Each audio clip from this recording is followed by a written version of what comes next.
Have you ever been faced with something that just seems completely impossible? Well, today we're diving into a really dramatic story from an ancient text about exactly that. It's about an entire nation staring down an impossible obstacle and the absolutely wild plan they were given to get through it. Okay, so first things first, we've got to wrap our heads around the central problem here. We're not just talking about any old river. We're talking about a river at flood stage. This is Mother Nature at her absolute fiercest, a chaotic, destructive torrent of water that is totally impassable by any normal means. And you have to understand, this wasn't just some random river they stumbled upon. For the ancient nation of Israel, after wandering for decades, the Jordan River was the very last barrier. It was the final thing standing between them and the land they'd been promised. So the stakes, yeah, they couldn't be any higher. So that brings us to our first part, the flooding barrier. The story opens with an entire population stopped dead in their tracks. You have a whole nation just waiting at the edge of this raging river. I mean, just try to imagine the scene. They've made this long journey from a place called Shittim. They've finally arrived and they can literally see their goal, but they can't get to it.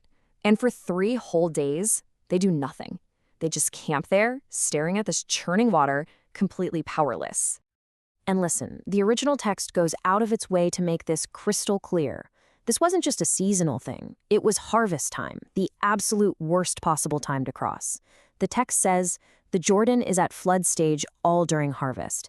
It's basically telling us this is the river at its peak strength. It's an impossible situation. So, how do you solve an impossible problem? Well, the plan that emerges is anything but logical. It's a true test of faith, because the instructions themselves are just counterintuitive. Okay, so the orders for the general population are very specific. First, they have to wait for the Ark of the Covenant, this sacred chest, to start moving. Then they follow it. But, and this is a really key detail, they have to stay way back, about 2,000 cubits. That's almost a kilometer away. And the reason they're given? Because they've never been this way before. But, it wasn't just about marching orders. Their leader, Joshua, gives them a spiritual command. He tells them to consecrate themselves, to get ready spiritually, because something amazing is about to happen. The focus shifts from what they have to do to the mindset they have to be in. And then you get this other command. This one's just for the priests, and it is absolutely critical. While everyone else is told to hang back, the priests are ordered to do the one thing that sounds like a death sentence: pick up the ark and walk straight into the flooding river. But here's the kicker. Here's the promise that's attached to that totally insane command. The moment their feet touch the edge of the water, the river itself is supposed to stop. The water flowing down will be cut off, and the water upstream will pile up. The water isn't going to part before they step in. No, the miracle is triggered by their act of stepping in. So this is it. This is the moment of truth. The priest's first step. The orders have been given, the promise has been made, and now the plan is put into motion. Can't you just see it? The entire nation is just watching, probably holding its breath, as this small group of priests, carrying their most sacred object, just walks, deliberately, straight for that raging, overflowing river. There's no bridge, no boat, just a command to walk. And the question on everyone's mind is, what's gonna happen? The second their feet touch that raging water, what happens next? Will the promise hold true, or will they be swept away? Everything hinges on this single moment. And then, the river divides.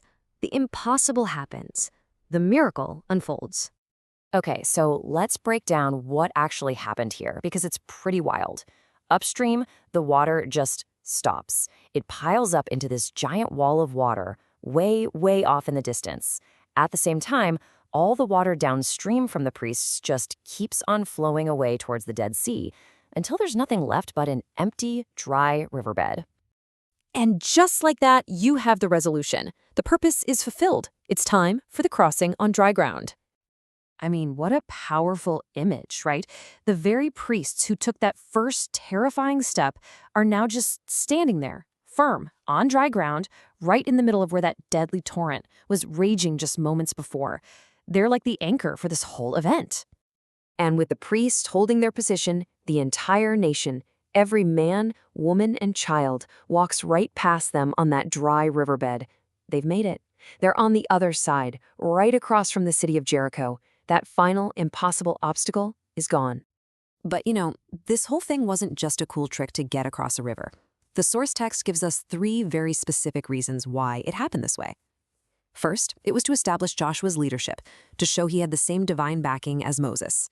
Second, it was this massive, undeniable sign to all the people that the living God was truly among them. And finally, it was like a preview, proof that this same power would help them succeed in the challenges ahead. It was all designed to replace their doubt with certainty. And that's what I want to leave you with.